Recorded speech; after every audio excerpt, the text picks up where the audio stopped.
Right? Okay.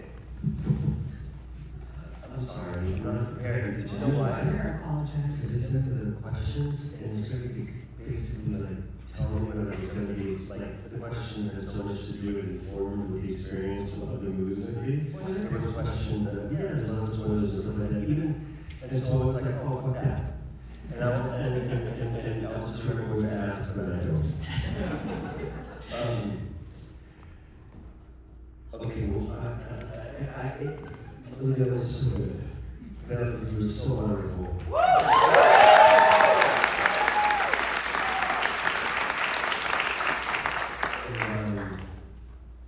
God, I'm trying to improvise this as much as I can. Because I need to take my time, process. I'm not on my ears at least.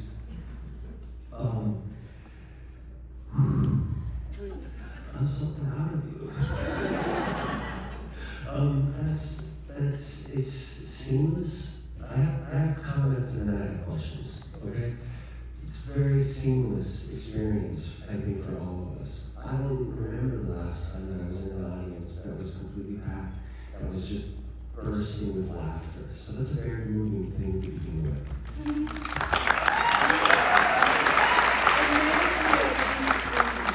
I was watching for the first time with an audience, and I'm really like making a huge effort not to be crying right now, but maybe we can just cry. It's good to release cortisone. I was so happy that you were there and that you were hearing that, you know, because I mean, to be a part of what is our experience, but also even not being in it and having the experience just felt really, really special. And it's a four-hander, and you barely leave the apartment. And who's not going to get sick of them? You know what I mean? Like, who's not going to get sick of this? And it's just the opposite. So bravo, Jesus fucking Christ.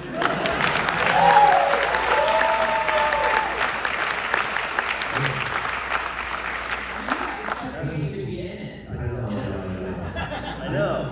I was wearing a blue outfit. Oh yeah, you were blue outfit. You were great in that blue outfit. Thank you very much.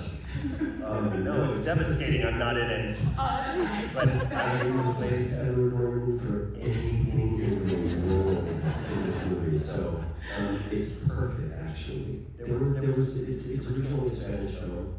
So I'd like to ask, and also there are changes in the script, like big ones, and which I think are insane. And I'm curious, can you talk a little bit about what the process of adaptation was, or like how did this happen? How did this happen? Great question. Well, so yes, the original film in Spain was called Sentimental. See. And in America it was The People Upstairs, and written and directed by a guy named Sesuke. And he did the play, he wrote the play, directed the play, and he adapted his own play into a film. And that film got adapted into French, German, Korean, Italian, and then Rashida and Will adapted into an English version. And when it came to me, I thought, what story is so universally interesting that it's been made this many times? There must be something really good here. And sure enough, it turns out relationships are difficult in every language. They are impossible, and yet we try. And it really made me laugh, and it really felt very personally relevant. And I thought, wait a minute, this is an opportunity to gather some amazing actors and have an experience that I've always dreamt of, which is make a movie like a play. Get together, the way City Lynette made 1,200 Men, have 2 weeks of rehearsal, and then shoot this thing in one location in order on 35 millimeter. And so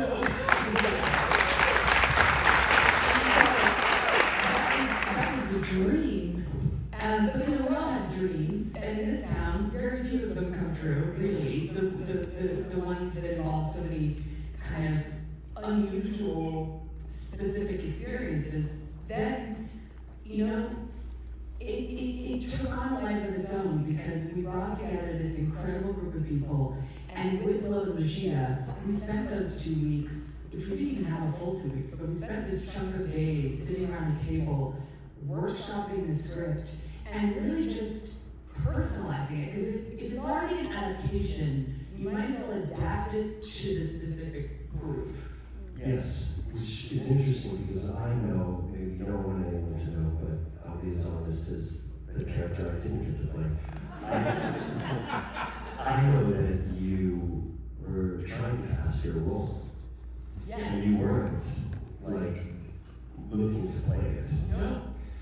And there were unavailabilities and all kinds of shit, and so to make sure that this dream happens, you stepped into playing the part because other people weren't available. Other people were available. Also, the cast How did it all come together? encouraged you to do it. So it was so Penelope, Edward, and Seth were in place. Yes. I got you. They were in place, and we all started talking, and we were getting excited about how everyone was adapting the character to their specific interpretation. I mean, Pina wasn't Pina, and was nothing like that. Nothing like that. Same with Hawk, same with Joe. They are the creations of this collaboration between our writers and our cast. But we had started the process, and then we didn't have Angela, and they said, Olivia, you should just do it. And I was terrified, but they told me I could, so I tried, and I'm really happy I did. But it was a process unlike anything I've ever experienced, because every idea was welcome, best idea won. We took huge leaps in terms of the plot, and everyone was bringing such great, bold ideas every day. Bravo. And que la hora no terminé. Lo sé, amigo, pero yo creo que... Okay, I have to speak to you in English. It's strange for us. Each other in English. So it is very different. I've seen the original the Spanish movie, and I started to wonder how the process of adaptation was related to each individual actor, because the authorship felt so unique as it relates to the person playing the part, you know, and so Penelope, was it through the process of rehearsal, or how did you discover? I don't know, how to talk about the approach and how you molded this incredible character. So it's one of those times in life when you feel it's gonna happen, when you read a script, then actually happens, because the energy of these days tonight, I remember like it was yesterday, the moment I read the script, and I could not stop laughing, and then I spoke to Olivia, and I had this feeling, sometimes in our industry, or sometimes in the world, we tend to underestimate the genre of comedy, but I don't feel like I've ever done that, but I think it's something that it still happens. And it makes me very sad, because I feel it's such a delicate, difficult genre, and it's so hard to find a script that is funny and is smart and is deep and can make you laugh like crazy, but it can touch your heart and it can make you ask yourself right uncomfortable questions. So I knew, I read it, and I said to my manager, yeah, tomorrow morning, let's do I just want to say yes. I don't have anything to think about, because I already knew Olivia from here and there, but I also loved her work as an actress and as a director. And we so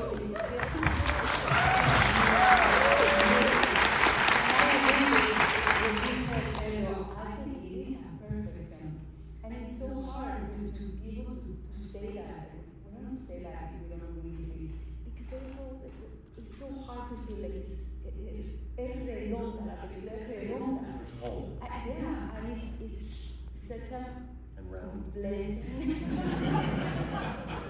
No, to have part of this experience. From the first time we talked about it, then the crazy process of putting this together, because we had very small amount of time, amount of money, but a lot of ideas. And we all trusted her so much because you just needed one conversation with her to understand what she was going to do with this material.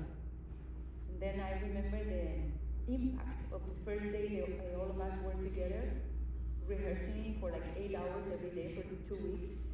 And everything was so intense and we all cared so much that I knew it could go two opposite ways, like end up killing or hating each other, or end up like making a great film together and becoming friends forever. And fortunately the second one happened. But it was so intense, and I remember moments that for the rest of my life would be in my memory, like, you know, that time, like the Friday before the Monday we started shooting, where we were actually like standing up from the table to scream and we were all agreeing and we were all like rowing in the same direction, but except when we feel like your life depends on it, and you know, it is that our way to speak, obviously, but we all cared so much, every single person on every department. Also, because you chose all the right people for every department and you took so much time and care into every single detail. So it was a really intense but wonderful experience, and I could not be more proud. And never leave for tomorrow what you can do today, and I want to use this opportunity to say thank you to you again, Olivia, because you were so generous with all of us. And it's very hard being in that position where you are directing yourself, but you are also going to be in an editing room where you are going to be obviously protecting yourself by protecting every one of your actors and giving the movie what it needs every single second, never putting yourself first, but if you needed to be first because the scene needs that you do it, and the movie comes first. And I think it's such an act of generosity. It's the first thing I told you when I saw you, you took care of all of us. So thank you again. I know I've told you a million times, but you will hear much more. Thank you.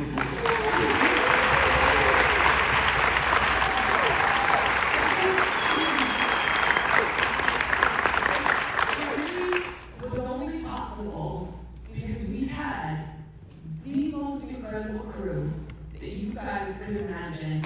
And I believe some of them are here tonight. Can anyone work on the film? Please stand up. Yeah.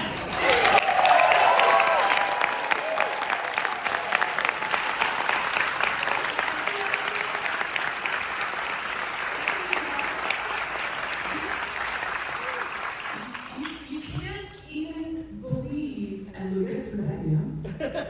I thought I saw Lucas too.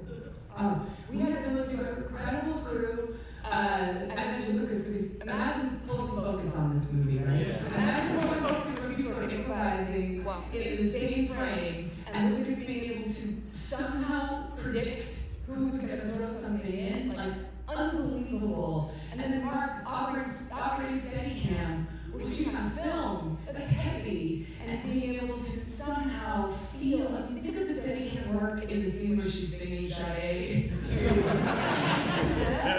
Beautiful work.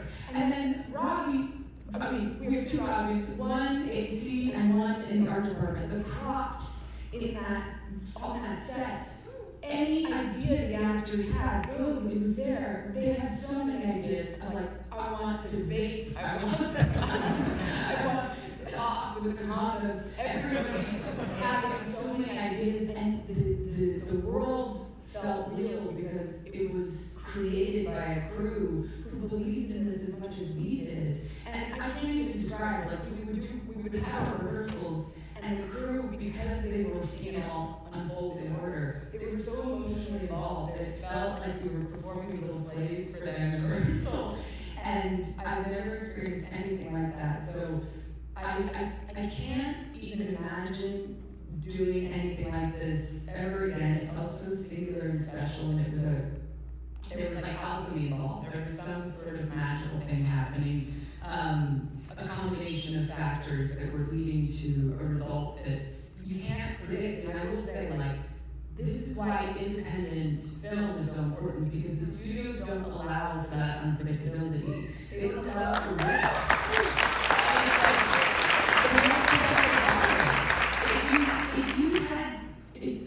We didn't know how it was going to end a week before it ended. We were writing as we were shooting, and that kind of openness and fluidity and just openness. I remember when Penelope, we were already filming the movie, when she said, "What if in that scene with Seth, we play Sade and I sing to him, and then he starts singing with me, and then I get him to loosen up, and I get him to be in his body."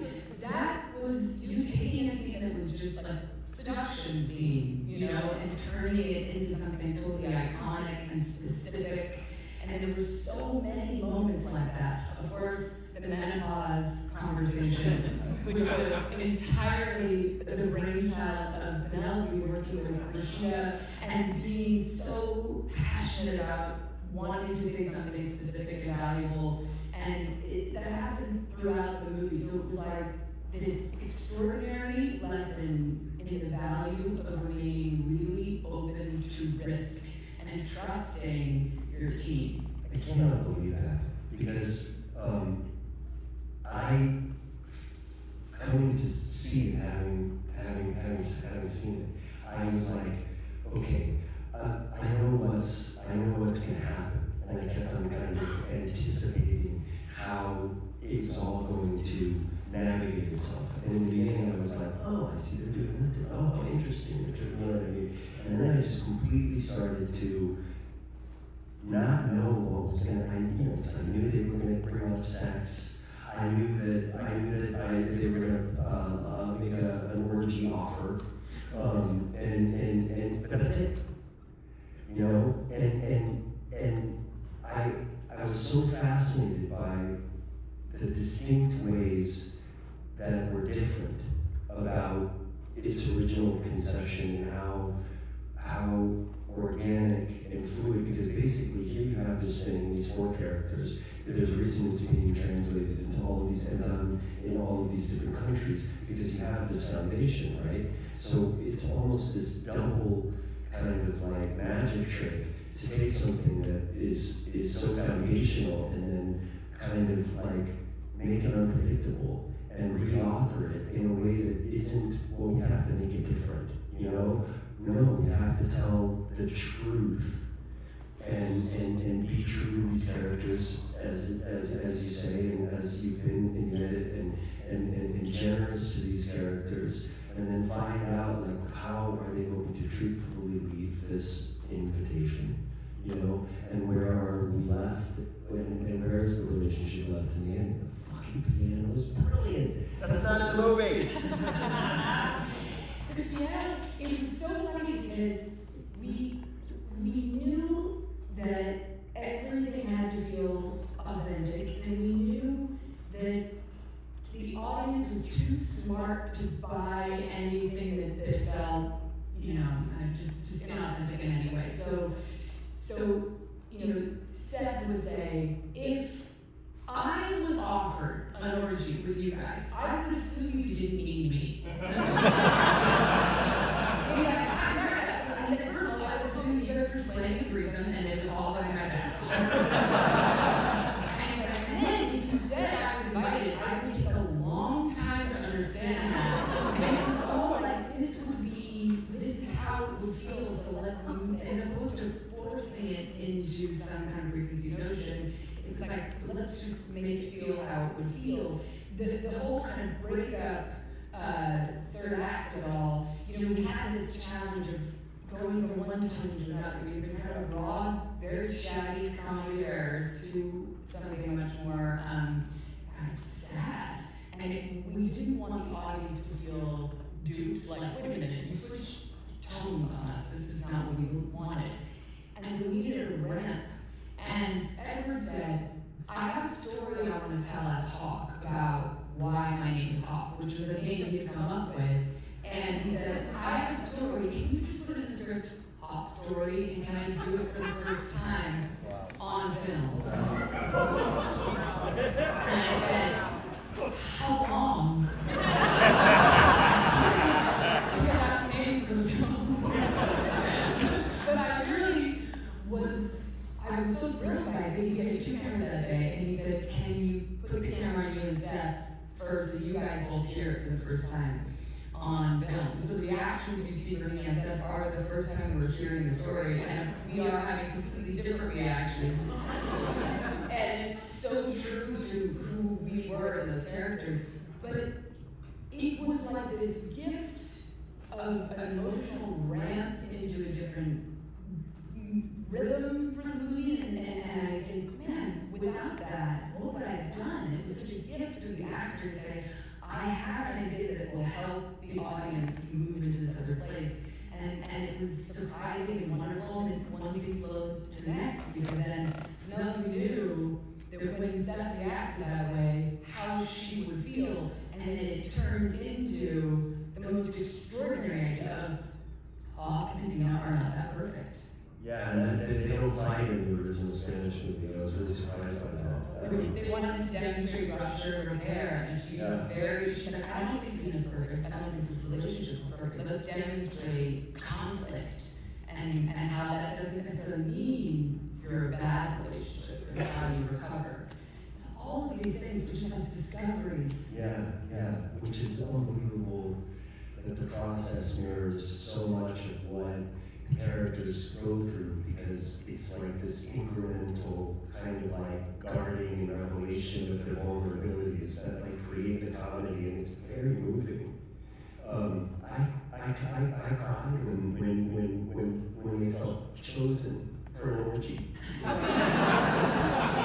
It is true, he cried. I was sitting next to him.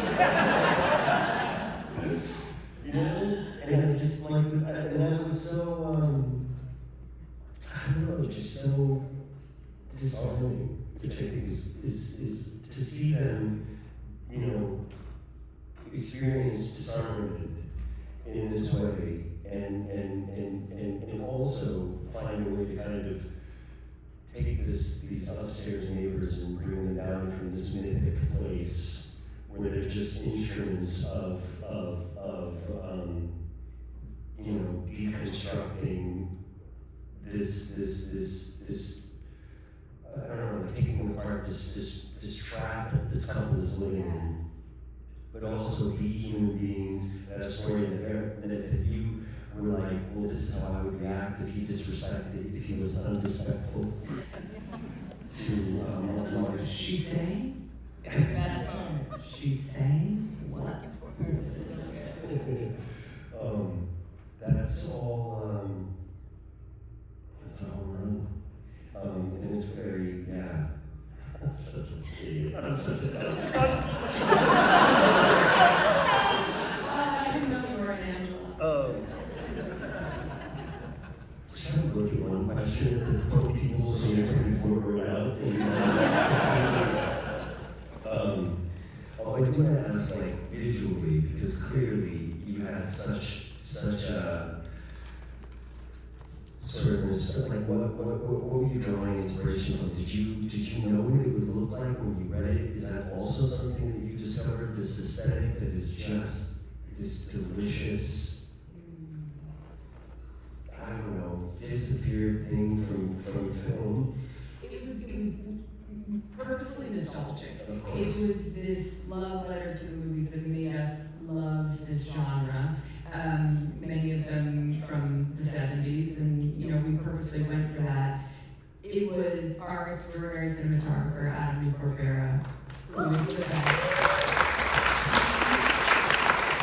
He and JB, our production designer, who's like fucking G, because that's the hard thing to design. The three of us were like this little brain trust, and we said, how do we make a movie in one place interesting? How do we make this feel intentional and specific? How do we use architecture to create boundaries and all the things you guys definitely picked up on? It's just, you know, it was a true collaboration. I knew how I wanted it to feel, but I trusted these experts in how to achieve that and what ideas could come about. The original script, I think, was the apartment was described as like an open floor plan, like one room. And there was the idea of a window that had to go to another window, but it wasn't specific as to how or where the other window was. So Jake came up with the idea of this kind of air shaft to have this Hitchcockian voyeuristic vantage point that we could use in different moments, like in the end when you then see Angela Joe through the window. But we, discovered that the kind of labyrinth within the apartment. Once we decided as a team that the two couples should separate and have what we call house tours, like they go into different rooms, it really made it clear, okay, we want to have spaces for them to be able to hide from each other, but still sort of feel the danger that they could overhear. And then to be able to, of course, when they separate again, to have like almost sex, we wanted them to have privacy. But it came from these endless discussions with these amazing artists. And we wanted the actors to feel free, but the visual style to feel nailed down, like intact. So we knew our rules, but we never wanted to be overly prescriptive. It wasn't like, stand there because the shot will be cool in this frame. It was like, we know how to shoot this set no matter what they do. We know where to look and where not to look. And things like using the ceiling, it all us honoring the people who taught us how to do this with directors like Mike Nichols, Sidney Lumet, Woody Allen, so many people, Rob Reiner. It was really, yes.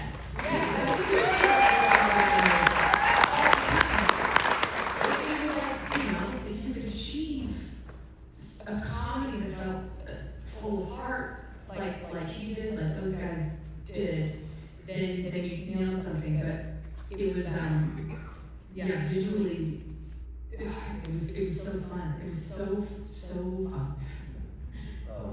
Yeah, it was really fun for us. How much time do we have? Like wrap it up?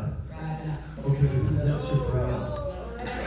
You should take this one. Take your time. Esther Burrell was a consultant on this film. Yes. What was it like working with her? She her characters? We were very lucky to have her contact and any little doubt we had, let's go with this girl. And then at the end of the conversation, let's answer personal, which is Olivia and I so we're still doing it in the Yes, on our job. But we were very lucky that we had her time, her trust, her wisdom. She's somebody who thinks so much, so out of the box. And when you think you know what she's gonna tell you, she will always shock you. And that was very important for me to be, from a place. I mean, for me and for all of us, we knew the danger of the end of the movie, where finally Pina becomes more of the therapist. She's a good therapist in life. She's going there just for fun. She doesn't go there to give anybody a lecture on how to be happier. But she's almost forced into that situation where she has to share with them a few advice in the form of the right questions. She's not telling them what to do. She's asking the right question, which is what a good therapist would do, I think. So it was really important for us to get to that place in a shape that would be far away from any type of cliche, because always those characters would have that danger more than others.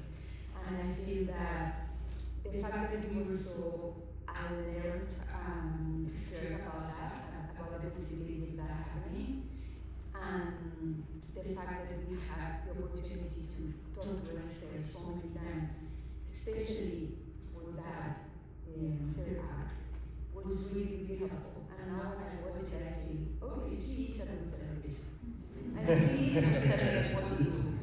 But, wow, she's like, there is no way they're not going to have that conversation after she says the thing she says. Yeah. And then it's like, okay, I'm really not a good therapist. There is no way they're not going to have the conversation. It also, like, the whole concept, she's, of course, like the preeminent expert on intimacy and long-term relationships, and she studied this for over 20 years.